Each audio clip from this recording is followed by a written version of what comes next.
Are you truly stepping into the role of leader in your own life the way you know you're meant to?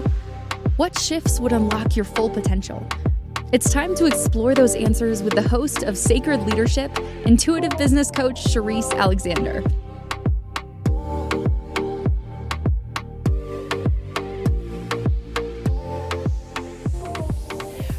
Welcome everyone to Sacred Leadership with Sherisse. On today's episode, I am joined by Erin, and today what we will be talking about is exploring what it truly means to live consciously free in a world built on systems designed to keep us distracted, disconnected, and dependent. Freedom is something we often take for granted, but are we really free, or have we traded discernment for convenience and authenticity for acceptance? Today's conversation challenges us to look beneath the surface of our daily choices, our work, and even our spiritual practices to uncover the deeper conditioning that shapes how we think and live. Today, as I mentioned, Erin Scott is going to dive into the intersection of truth, consciousness, and sovereignty, exploring how societal, religious, and economic structures influence our sense of self and what it takes to awaken from inherited beliefs.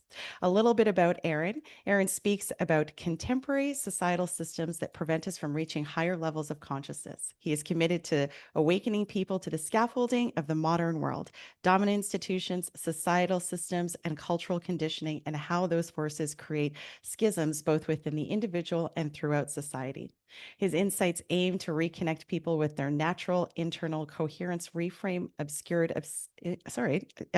identities, and challenge inherited beliefs. He has depth and knowledge in the origin and existing function of our dominant economic, medical, education, and religious systems and how they practically impact humanity.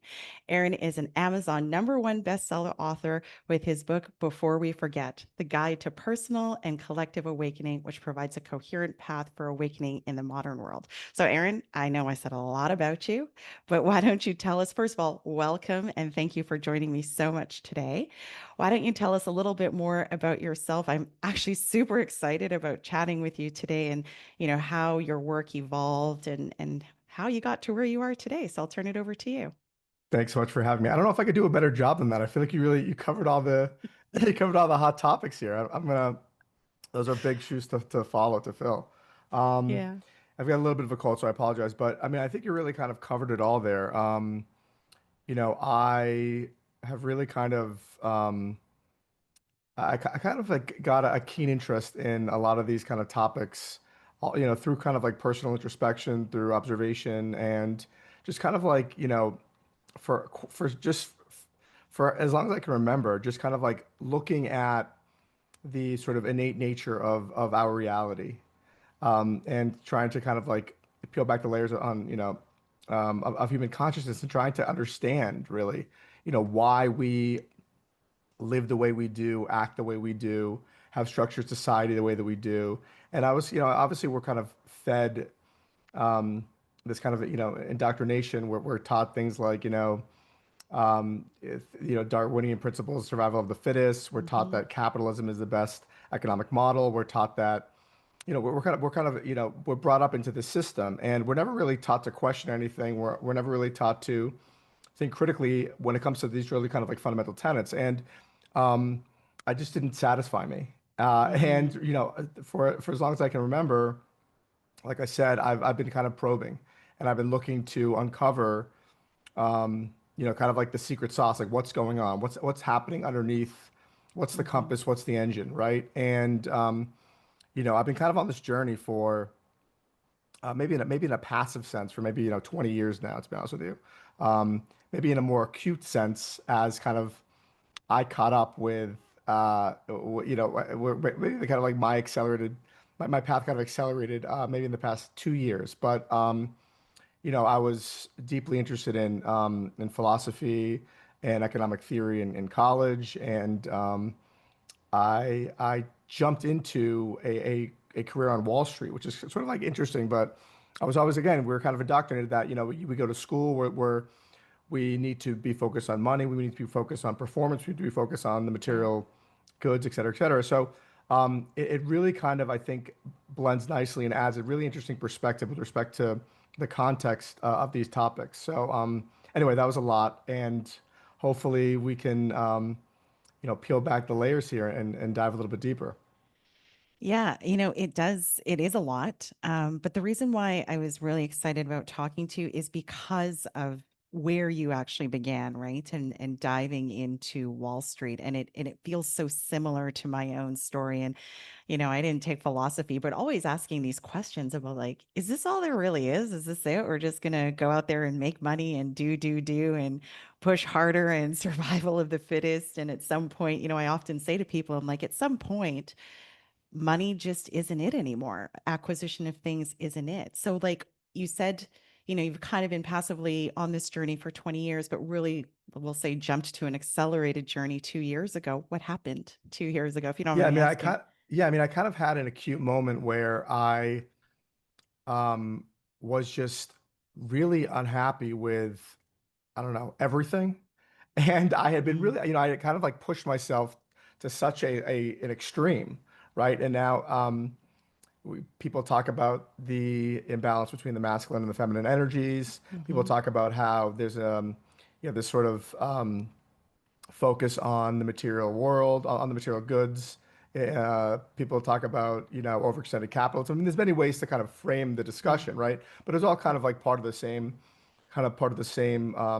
vein, which is, I had really suppressed an entire part of myself. I had focused so myopically on living a life based on the guideposts, based on the beacons that we were taught were important, right, to succeed and survive in this paradigm. And I reached a breaking point where, I was suffering professionally. I was suffering on a personal basis. I was suffering with my relationships.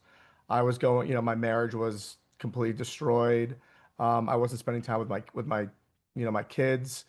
And I just kind of said, like, what the heck is going on here? What am I doing? What was this all about? And am I on the right trajectory? And I kind of like looked at my situation and I said, if I stay on this path in 2 to 3 years, I'm just going to be I'm going to be this hollow husk of a person. And I'm not mhm, going to recognize myself. And I kind of said, okay, I'm going to step into the void and I'm going to, kind of like start putting together my understanding, my worldview in a coherent fashion. And it really kind of became the framework and the basis for my recent book, Before We Forget, which you so kindly mentioned at the onset. And yeah, so that's, I guess, my best way of articulating what transpired. yeah, makes sense. You woke up and you're like, is this it? Is this all that Right. Well, there? Yeah. yeah. Well, I mean, it wasn't even like I kind of like knew it wasn't it, but I was kind of like being pragmatic. I was always Yeah. pragmatic, like Yeah. this. I get it that this isn't satiating me, but kind of like, well, I didn't really care to look deep enough, right? Mhm. Um, so yeah. So from there, I imagine you then started to peel back the layers. I started to take kind of the framework and my understanding of the nature of our reality, and I have a deep understanding of sort of the societal systems, the institutionalized nature of our reality, right? That was Mhm. kind of like my framework. That was my kind of like my bedrock. But Yeah. what I ended up doing was, and I think this is what makes my book so relevant and I think meaningful, is I started making, I started kind of creating coherence between these social constructs and the universal laws, the universal coherence that we have somehow forgotten, as well Mhm. as the link between these systems and the individual, and kind of what transpires when we live amid schisms and when we allow a deeply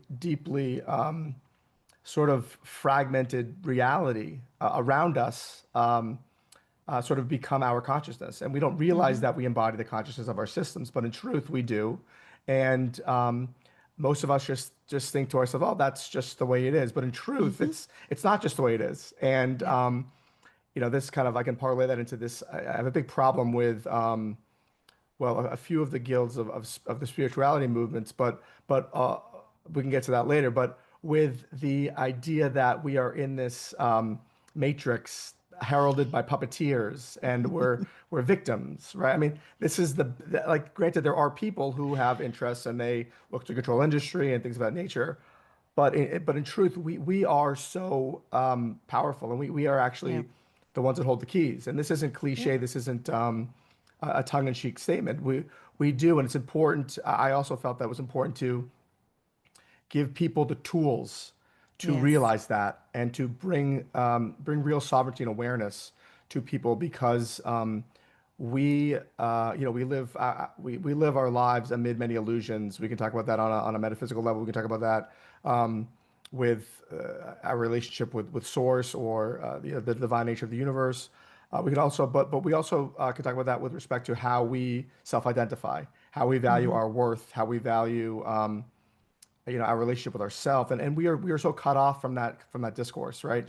And I think that with kind of the map that I provide, and with my approach, I think that it's a really, really powerful representation of how to kind of look at yourself and your place in the greater cosmos, if you will. Yeah. And that's ultimately the point and the purpose of this particular platform, right? Sacred Leadership with Sherisse. Is like, you know, a lot of what I also have learned over these years has been, I'm trying to invite people to show up as leaders in their lives, leaders in their communities, leaders in their businesses and their organizations.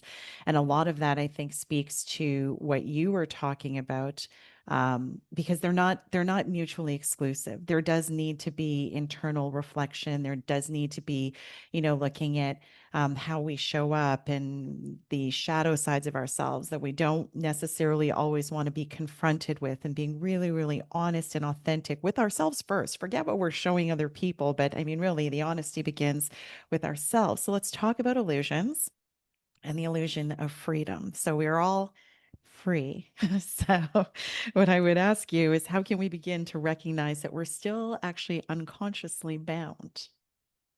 Sure. So I would say that well, we can talk about that, but we'll get into there's a bunch of different kind of pervasive illusions, but let's start there for sure. So I think that one of the kind of most pervasive, most influential sort of ways that we create kind of prisons of our mind are through our education system in the United States, through that particular indoctrination program. And when you look at the origin story of that structure, of that construct, of that system, and you look at who created it and why it was created, you start running into real problems, right? You Mm, start understanding that, at the turn of the 20th century, during the Industrial Revolution, the entire system was structured by industrial capitalists. They adopted what's called the Prussian model. I'm sure you're familiar with it. And in doing so, their aim was not to cultivate true wisdom, was mm, not to cultivate understanding of self, was not to cultivate critical thought. It was to create docile, predictable workers, to yeah. to operate as, in many ways, kind of like cogs in a wheel. And it wasn't just about the impracticality of what was being taught, right? I mean, we can all kind of that kind of resonates with us. We're kind of like, okay, well, great, we've memorized the periodic table of elements. Cool. I don't know how to find my taxes. Right? I mean, like it's such a Yeah. ridiculous thing when you think about it. It's like, why we spent 12 years of our lives. I mean, and what do we come Hmm. out with to live, right, fruitfully in this world? But in a metaphysical sense, and I think this is kind of like a big thread that's missing in our everyday lives. Obviously, we're detached Hmm. from the sacred, the divine, the spiritual, this is part of a bigger kind of metaphysical ecosystem. And what it teaches, when you're sitting in a classroom at a young age for 7 hours a day, and you're told to digest information and regurgitate it, when you're not allowed to be active and Yeah. experience wonder, right? And your sense of worth is defined by the gold star or the grade when you submit to an authority figure who is, again, dictating to you. Right? This embeds an infrastructure, Yeah. and the infrastructure is one that is obviously normative, but it's also hugely utilitarian. It tells you that your worth is defined by your output. It tells you that your worth is defined by Hmm. what you produce. certainly it creates conformity and docility. But do you think that, I mean, should we be so naive as to think that that ends once you graduate? I mean, it's an indoctrination program. It's meant to Yeah. last, right? Yeah. So while there is an argument that, human nature is savage, which is only a half truth, we can get into that later, but and that we're wired to compete and kill, and right, again, a half truth, but what it does is it creates a scaffolding, not only for your identity and your worth, but through how you look at the world around you. Yeah.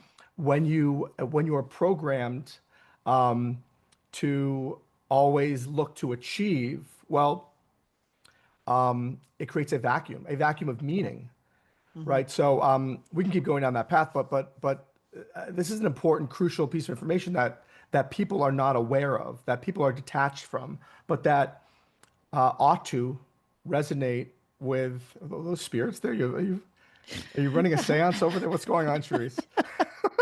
I'm in Nigeria and energy poverty is real. So I hope I don't lose internet. Got it. I'll try to summon something over here to help protect the light.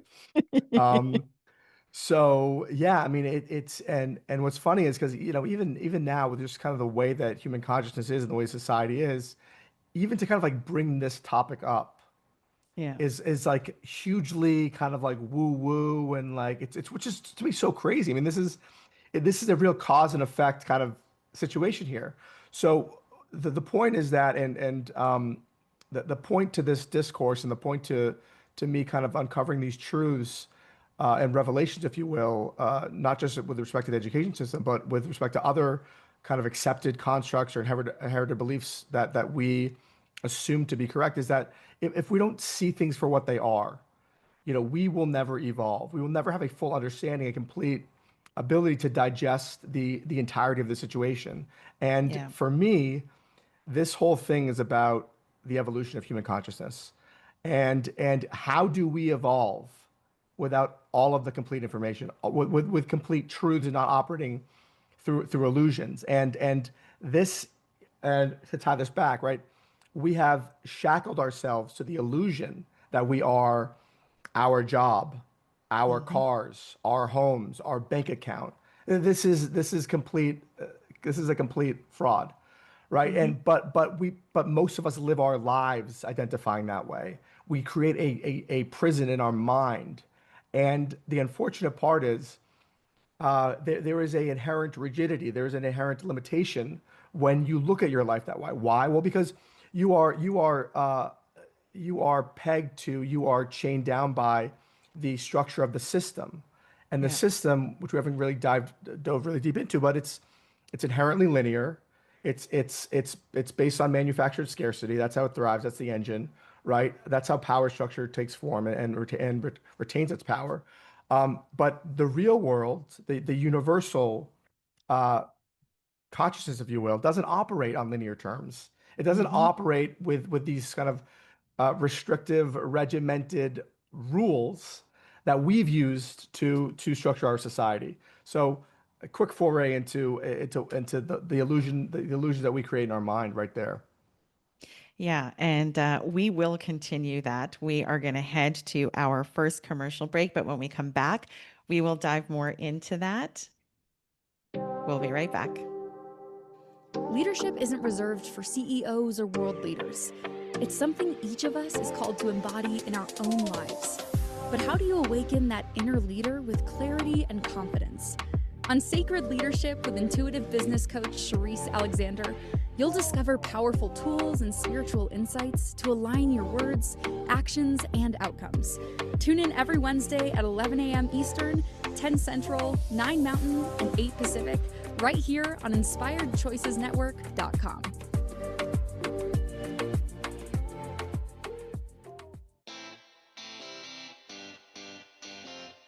Are you a subject matter expert? Are you here to share your expertise with an audience waiting to hear from you in only the way you can deliver? Are you ready to have your voice amplified across the airwaves? Inspired Choices Network has a global radio platform streaming to millions of people across the world. Professionally produced and supported by an accomplished team every step of the way, you can broadcast from anywhere in the world knowing your voice matters, and we ensure it is delivered with ease and efficiency. Eager to hear your message, the world awaits. Contact us today to become an Inspired Choices Network radio host. Email become a host at inspiredchoicesnetwork.com. This is Sacred Leadership with Sherisse Alexander. To participate in the program, join the live studio audience in our chat room at inspiredchoicesnetwork.com. You can also send an email to Sherisse at pavitraleadership.com. Now back to the program. Welcome back to Sacred Leadership with Sherisse on the Inspired Choices Network. My name is Sherisse, and I am joined here today with Aaron, where we are talking about reclaiming conscious sovereignty in a programmed world. And right before we went to break, Aaron was diving into a question that I asked around illusion and breaking free of that illusion around freedom. So the next question I actually had for you is, okay, great. Let's say you recognize, Aaron, like, yeah, okay, maybe things are not as I thought they were. And I think that's a tough truth for people to come face to face with. How do you then begin to peel back? And I love what you said around, the world that we live in is very linear. But when you start to infuse the pieces of the divine and the universe and spirituality, and I say this to my people all the time, it's not linear. It is, as soon as you try to make sense of it in a spiritual sense, it is like you'll break your logical brain on it. So how did you begin to do this for yourself? Yeah, I turn it over to you. Yeah. So, I think that when you are living amid illusion, when you are living amid fragmentation, well, I guess let me back this up for a second so I can form this more coherently. We live amid illusions, right? But I think one of the biggest illusions is the illusion of separateness, illusion of separation, and this is the pervasive kind of illusory structure of our reality. And we can talk about this across many different planes. Talk about this with respect to human consciousness, with respect to biology, with respect to ecosystems, quantum physics. I don't know how much you want me to dive into that, but when illusion of separation becomes the kind of underlying framework for our reality, when we are living under the myth of separation, if you will, right?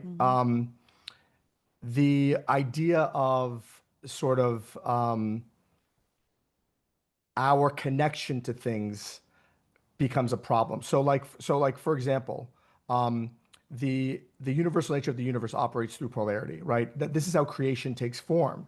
And what happens is we mistake this idea of polarity with the idea of complete opposites, when in truth, the way that the universe creates, and then by virtue of the way the universe creates, the way that we create, is through the rubbing up against of these polarities, but also in a coherent manner, right? In a balanced fashion. So for example, when you have this masculine versus feminine, as an example of one of these polar kind of relationships, when you have a society that is hugely masculine, right? Driven by logic, driven by linearity, driven by output, metrics, etc. These non-intuitive, non-emotional, non-caring sort of variables. When you have a society that's structured that way, well, people don't realize it, but the individuals that human beings, when they live amid these structures, they start embodying that consciousness. So we then must contort ourselves to accommodate that structure. And we must do so because our survival depends on it. If we have to work 90 hours a week to survive, well, then we must do that, right? But what does that do to us internally? What does that do to, well, it fragments us. It stifles, also just very simply, it stifles the spiritual, the psychological parts of ourselves. We aren't able to rest. We aren't able to recuperate, right? This is the need for this, the idea of regeneration and balance is all throughout the natural world. I mean, we don't tear down an entire rainforest and then it grows back in a snap of a finger, right? Yeah. The sun rises and sets. Cortisol levels in our bodies rise in the morning and go down. So we are pegged and we are tuned into this natural order and this natural rhythm. And when we sever ourselves, we need to somehow recuperate. We need to somehow find that balance. That was a very long introduction, but some of the best ways you can do this, so you can shed this illusion of separateness, is doing it kind of across multiple planes, because we exist across multiple planes, and these Mm-hmm. topics lend themselves to multiple planes of reality and to our lived experience. But one of the most important things that I think is that we need to realize that we are all connected to everybody around us. Human Mm-hmm. beings are connected to other human beings, and this is actually part of our biology. We have mirror neurons in our brains. When somebody smiles, we actually, it's as if we are smiling. When we are trying to heal, it's beneficial to be around somebody else. This is neuroscience. This is psychology. I mean, this is science. I know a lot of people think of these topics as like spiritual and abstract, but in truth, they are not anymore. We've transcended that understanding of these things, which is hugely important, because it adds a real practicality to these conversations, which I think people are just kind of need, right, when you're over dependent on kind of like the logical mind. I like to do things that shed this illusion of separation, of separateness. I do things like, things as simple as giving care, like giving without expecting anything in return. Whether it's handing a homeless person money in the street, whether it's devoting your time to a food pantry, whether it's helping somebody out, checking in on somebody you haven't spoken to in a while. When you give when you give with care and without expectation in return, it dissolves that separateness. You become bonded to that person. Another huge part of this is when you have fragmented yourself from an entire part of yourself, like I did my entire life. You need to find this rebalancing, and one of the most impactful ways to do this is through breath work, through Yeah. meditation, through finding that balance internally, because most of us live our lives numb, never connected to who we are, never truly understanding that this should be as common practice as waking up and brushing your teeth in the morning. I mean, this Yeah. is not the way that we live in our world, but to me, it's like almost kind of crazy. But Yeah. it's about reintroducing these sacred practices to your everyday life. It should be habitual. It should be part of the conversation. You should be doing breath work throughout the day. Like at lunchtime, you're doing Yeah. breath work. I can keep going down kind of like this checklist, but other somatic practices, using resonance, using frequencies to Mm-hmm. to recalibrate. I mean, we are like the most We're energetic intricate, beings. sophisticated machine Yeah. tied to the Yeah. spiritual realm and tied to the. I mean, we require things more than uh, drinking alcohol and scrolling through TikTok. I know For people sure. don't want to hear it, but like we have to kind of care about ourselves on a deeper level. Well, I think that, and and all of what you said, I agree with wholeheartedly, right? And and you talked about breath work, and it's interesting that you talked about breath work because somebody reminded me today. I was up here and they were like, just breathe. And the minute I took like 5 seconds to just totally tune into it, and I mean, I know this. I was having a meeting even today in my office, and somebody was amped the minute they started their day today. And I'm like, why are you giving away your power like that? Like, just there's nothing that's going on here that we can't sort through. Like, the building is safe, we're all safe, and let's just breathe. So I think that part of what I wrote down here was balance. And there's a lot of information out there. My partner often sends me reels that talk about, work hard and, what are breaks and there's no rest and, all this other kind of stuff. Work-life balance. Who's that? Like, what is that? Right. And I keep saying to him, I said, I think you misunderstand what I mean when I say work-life balance. I work really hard, but at the same time, what I've said even on this show is like, I also take a lot of downtime. I know exactly how to recharge my batteries, and it's not laying on beaches, although that's very lovely. It's not, I mean, it's a multitude of things, but it's those daily, what I call energetic hygiene things that we need to do for ourselves, those mental hygiene things, right? Like breath work, starting your day with like, I love starting my day, recalling my dream. Was there something in it for me? Getting really centered and doing like the breath work and the somatic work, paying attention to my body and these kinds of things. So Really, we're going to talk more about this when we come back from break in a moment.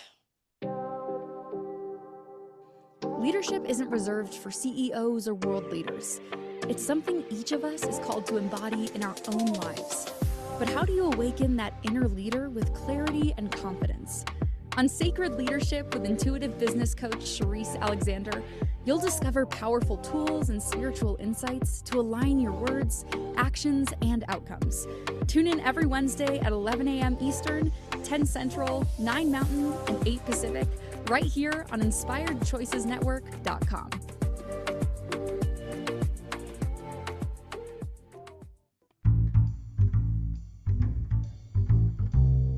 How wonderful would it be to carry your favorite Inspired Choices Network host with you throughout your day? Well, now you can. Inspired Choices Network now has its very own mobile app. Our free app offers live streaming shows, along with thousands of podcasts and TV episodes. Our shows cover a wide variety of topics. Whether you're waking up with us, carrying us through the day, and taking us to bed with you, we're always here for you to enjoy. We're easy to find. Just search for Inspired Choices Network in the Apple App Store or Google Play Store. This is Sacred Leadership with Sherisse Alexander. To participate in the program, join the live studio audience in our chat room at InspiredChoicesNetwork.com. You can also send an email to Sherisse@pavitraleadership.com. Now back to the program. Welcome back to Sacred Leadership with Sherisse on the Inspired Choices Network, where I am joined by Erin Scott. Before we continue on with our really interesting conversation, if you are enjoying this show, please give us a 5-star review on iTunes. I would be super grateful, and this will assist in getting the information out to those that need it. So right before the break, Erin, we were chatting about reclaiming your sovereignty in this land that we live in, and I was asking you about how you can begin to break down the illusion, and you and I were talking a little bit about breath work and somatic practices. Is there anything else that you do that really keeps you grounded? And before you answer that, what I am also curious about is you did come from the world of global finance. So did you start that work or this journey while you were still there? And do you infuse these practices in your day-to-day work and life right now? I mean, I know you do in your life, but I mean, how does it show up in your workplace is what I really mean. Yeah, I absolutely infuse them in my daily life. They're part of Yeah. my, they're just as crucial as I was kind of alluding to, brushing my teeth and, combing my hair. Although I do wear a hat too much, so I'll reassess the comparison to combing my hair. But no, they're absolutely a part of it. I've always been incorporating breath work and meditation in my life. I think that meditation started becoming more mainstream maybe about like 10 years ago.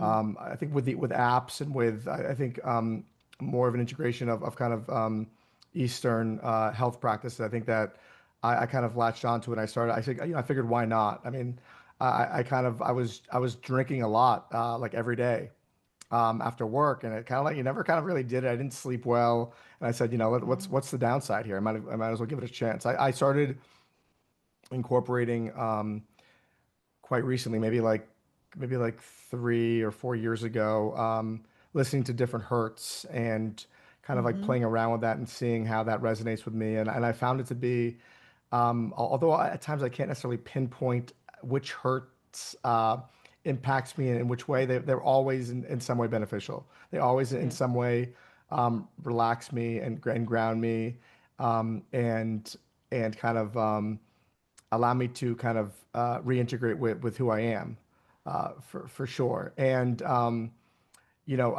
kind of wanted to kind of piggyback off of what you just said and what we were discussing before, and with respect to your personal experience, and you're absolutely right. The whole idea here is not about not working, right? Like crawling into a cave and meditating and detaching from, society or reality. It's really it's about honoring your balance, and it's about honoring your individual needs, right? And in truth, when you look at, the universal laws, for example, when you look back at how the natural world thrives and creates, right? Mhm. It's all about creating from internal coherence. It's all about creating from a place of meaning. And it's about you being the one who determines the trajectory of your ambition, you choosing from a place of honesty and of Yeah. truth. This is why the truth movements resonate so well with people kind of on the path of awakening and spirituality. Well, it's because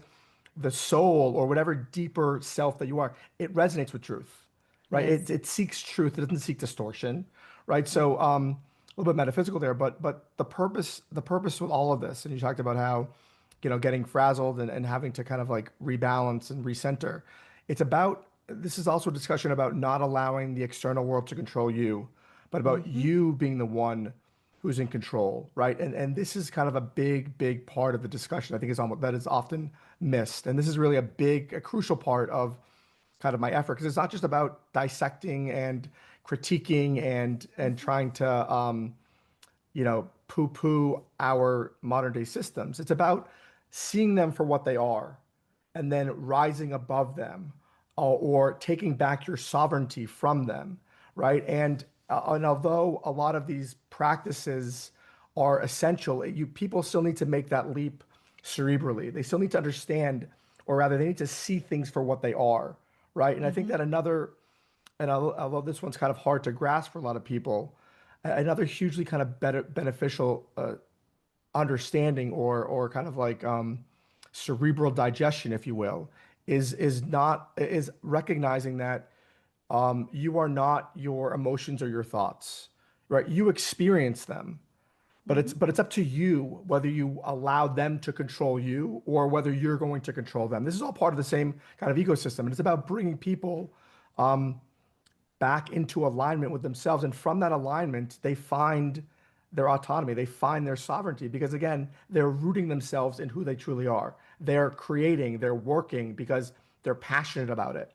Yeah. They want to, right? They're not being forced to through fear or driven by their egoic mind for some external gratification. I mean, whatever. This is kind of a maybe something that is not always kind of discussed when people are critiquing social systems and institutional structures, if you will, but is really kind of what it's all about. Yeah. I mean, at the end of the day, it's how do we live within that, right? Because the systems are what they are. And there was something that you'd said earlier that I wanted to come back to, and it's, the idea that our external reality is our own creation. And that is often something that I'm careful who I say that to. Because, especially if we're stuck in a little bit of a victim mindset, but and there was in a book I'd read quite a few years ago, and it was Conversations with God. And one of the questions being posed was, well, why is the world such a horrible place?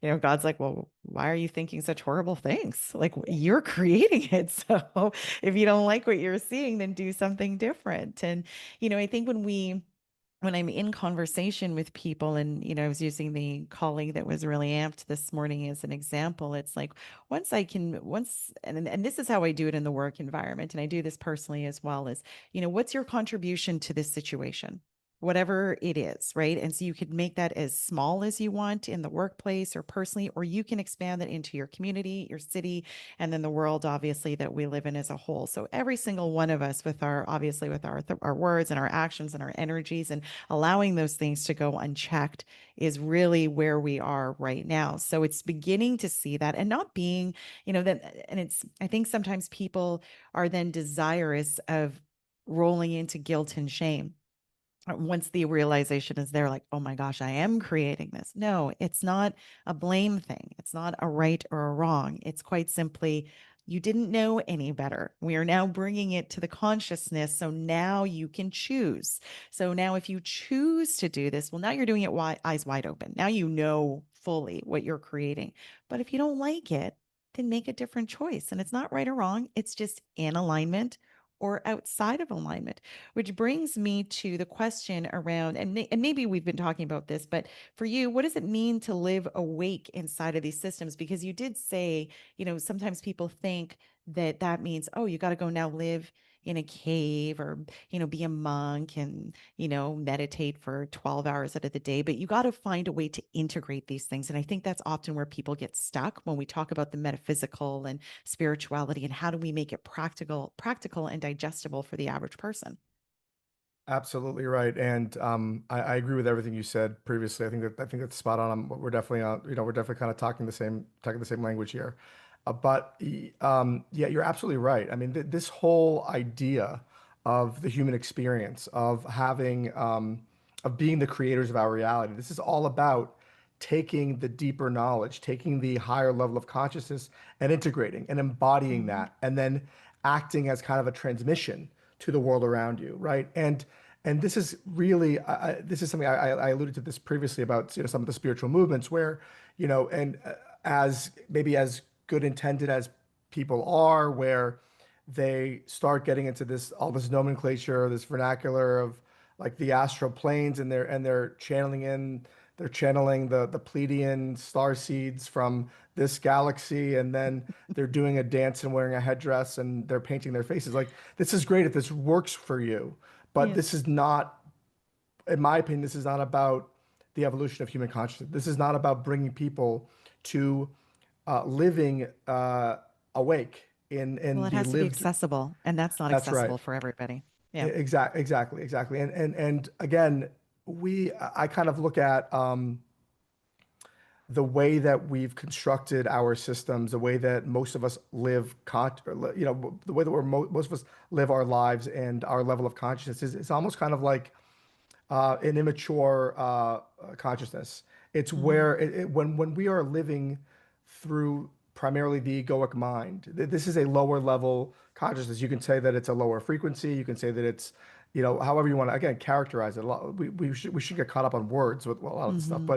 but this is about evolving consciously, individually, so that other people can evolve consciously, and then they're not then people won't look to live the way that they did because they Yeah. realized, to your point, that Yeah. that wasn't maybe the best way to live. That wasn't maybe the best way to look at the situation. That wasn't the best way to treat our loved one, to work that day, to whatever it might be, right? So this is what the discussion's about. And to me, you don't get there unless people like you and other people like me are kind of offering that perspective and giving people the tools to see the coherence, to see what's Hmm. going on behind the scenes, to understand through people with practical, real world experience. Again, I worked on Wall Street for close to 20 years, right? So I Yeah. have a deep understanding of not just these systems, but at least my experience with it, and understanding those around me and kind of how they look at their reality. And many of them, in truth, they're operating from a lower level consciousness. They might be brilliant. They might have PhDs. They might have, master's degrees. They might have whatever accolades, but it doesn't mean that they're evolved consciously. It just doesn't, right? Yeah. This is not what this paradigm values. This is not what is rewarded in this paradigm presently. But if we can offer people information and perspective and knowledge, then the human consciousness, the collective consciousness, will evolve, and we will see that there's another way to look at something, and we will see that the way we're doing things might not be the optimal path, might not be the best way. Yeah. And, I think that to your point, more conversations like this and each one teach one is something that somebody had said to me. And I use it every now and again because it's not, I'm not jamming anything down your throat. I think we're inviting people to shift their perspective. And can we do it in a way where we are not judging someone? So, you speak about the folks on Wall Street, zero judgment. Maybe that's your journey. Maybe that's your contract. Maybe that's your path. There's maybe something that you need to learn in this life with that experience. I don't know what your contract says. You don't know what his contract says. So, how can I judge, right? And once you start, and I think that's sometimes why we have to talk about it in the spiritual or the metaphysical way, because as another friend had said, if we consider life this beautiful symphony, I'm playing my instrument, you're playing yours. I can't read your sheet music. I can hear you, I can see you, but I can't actually read your sheet music. So I don't actually really know what's coming next. And then think about like the broader perspective of that. That is how I think that I like to use the analogy of life and all the other folks that are in it or in my experience with it, right? We really don't know what each one of our journeys looks like. So it allows me to move into, even when people upset me, or even when I'm angry or I feel hurt, regardless of whatever the story is like we're all just playing our instrument and trying to make some beautiful frequencies. So, you know, we are going to continue on this. I want to talk a little bit about the book that you wrote when we return from this next break. I'm really enjoying this chat. Thank you so much, Erin, for joining me here today. We'll be right back. Leadership isn't reserved for CEOs or world leaders. It's something each of us is called to embody in our own lives. But how do you awaken that inner leader with clarity and confidence? On Sacred Leadership with intuitive business coach Sherisse Alexander, you'll discover powerful tools and spiritual insights to align your words, actions, and outcomes. Tune in every Wednesday at 11 a.m. Eastern, 10 Central, 9 Mountain, and 8 Pacific, right here on InspiredChoicesNetwork.com.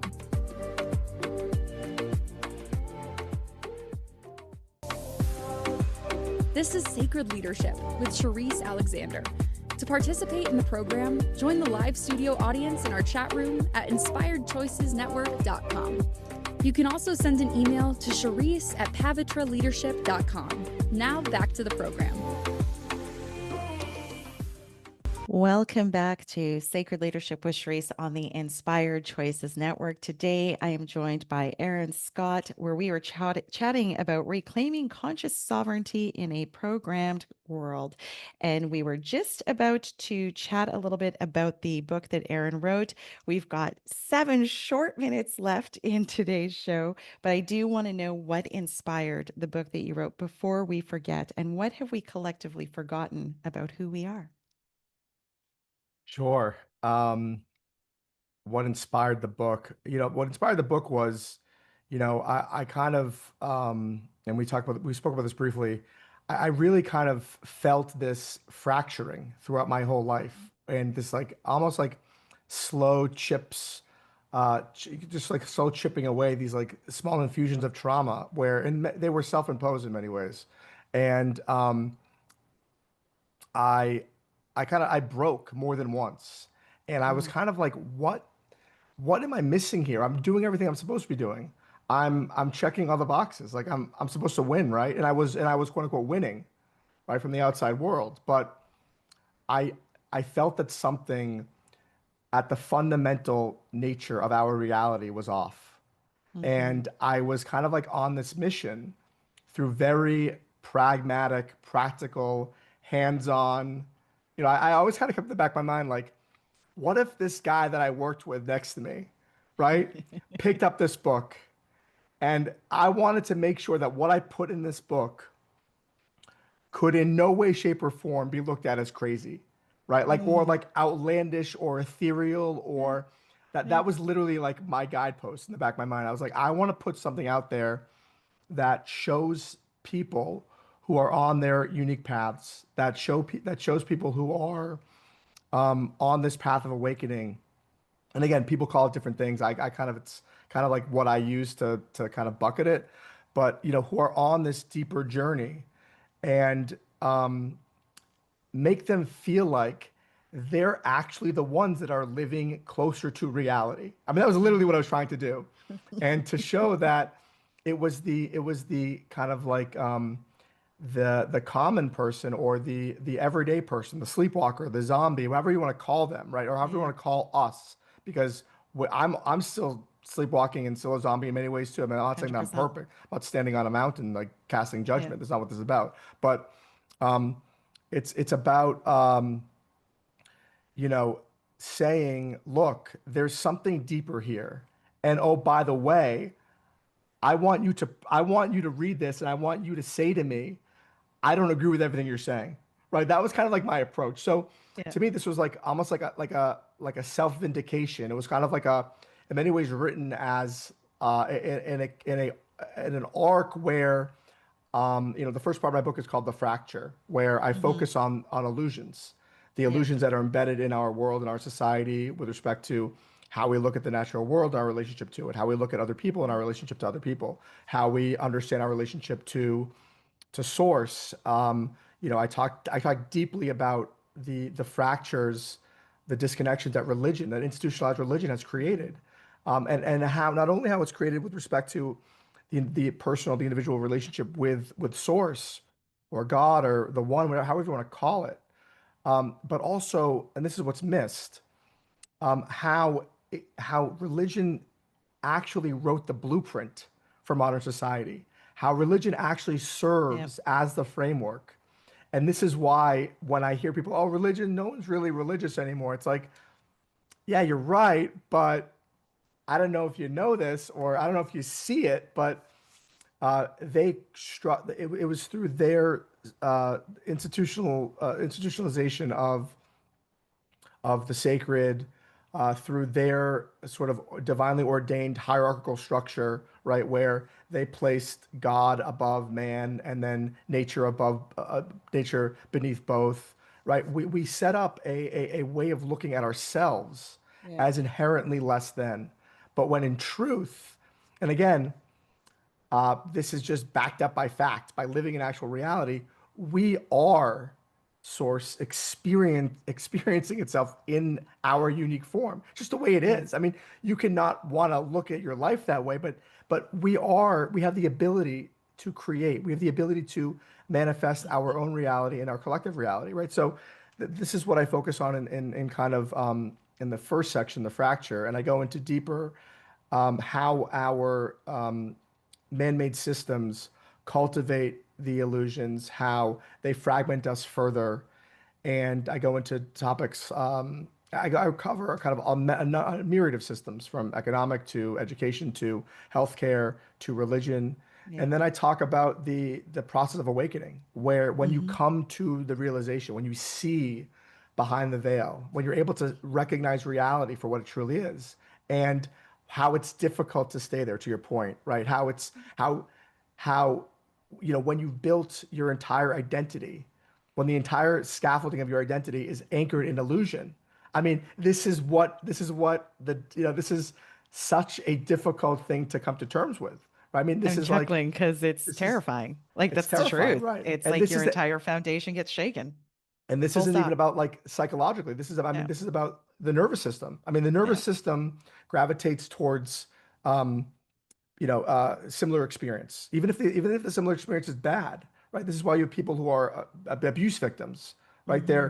They keep going back, well, because they don't know what else is there. Yeah. They're comfortable with the pain, right? In many ways, not even at such an extreme, but we as human beings we're kind of like seeking comfort. Like it could Hmm. be cold comfort, but it's still comfort. We're okay with Oh numbing yeah. ourselves, right? Without Yeah. without having to step over that. So I talk about the process of awakening and how empowering it actually is when you see things for what they are, what you actually gain from that process. And then I talk about integration. I talk about how, what embodying your truth is, your internal truth, and then living in coherence with who you truly are, and why this is really kind of, to me, the sacred path. This is kind of what it's all about. And you could read kind of you could read trans psychological writers like Carl Jung, and talk they say that says things like the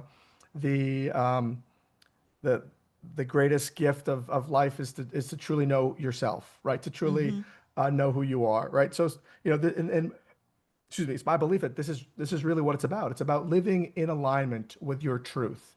And you don't get to live in alignment with your truth until you realize who you truly are. And we have created systems. We have embodied programs to live our life detached and detach ourselves from who we are to accommodate all these systems. And it's important also, I want to say this very quickly because I think this gets missed, because it's not a one-sided discussion. It's really not about the fact that, oh, there's this program. There's Hmm. many different programs. Hmm. You could be on the completely, feminine side of the program, where you're living in the different realm and you're floating around. Well, we're so entrenched in a low vibrational program right now, but it's not that like there's this program. It's about relinquishing the program and seeing the program for what it is and saying, I am not the program. There's Yeah. something deeper here, right? So, and then I talk about at the end, I talk about parallel structures, different ways that we can rethink economy, different ways that we can rethink healthcare. Is that like the clap at the Oscars? It's like, get this guy off the stage. Yes. Thank you. Thank you for listening to the Sacred Leadership there Show. we go. Sherisse returns Wednesday at 11 a.m. Eastern, 10 Central, great. We'll 9 do it Mountain, again. and All 8 right. Pacific on the InspiredChoicesNetwork.com. Until then, continue taking small steps today to be a leader in your life for the collective.